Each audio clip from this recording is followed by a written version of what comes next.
The professor I spoke to says he hopes his research helps schools better understand what to think about before moving to a 4-day schedule. He says before the pandemic, 137 schools across Oregon opted for a shorter week.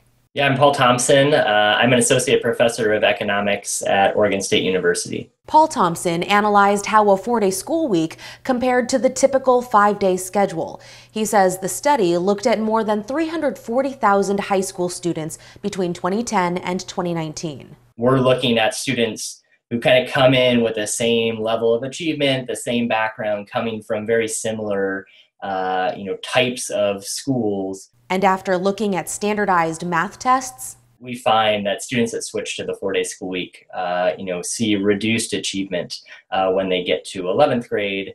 And we contribute a lot of that to, drops in instructional time. He says it's possible math at higher grade levels is just more difficult to catch up on at home. Thompson says the majority of schools that switch to a 4-day week tend to be in rural areas.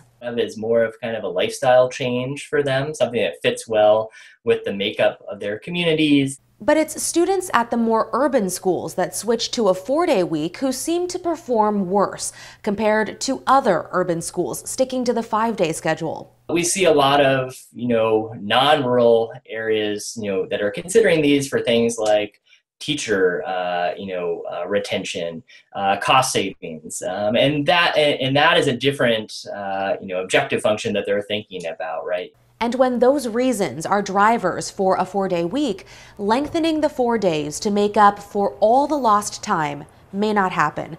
By contrast, Thompson says rural schools planning to make the switch long-term, particularly those that do well, tack on extra hours in school over the course of 4 days.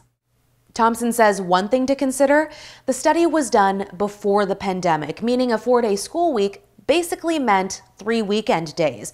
But now, due to COVID, there's infrastructure for more online learning at home, which could be helpful to students on that 5th day who might otherwise have the day off. And it may help teachers by easing their load. Christine Pitawanich, KGW News.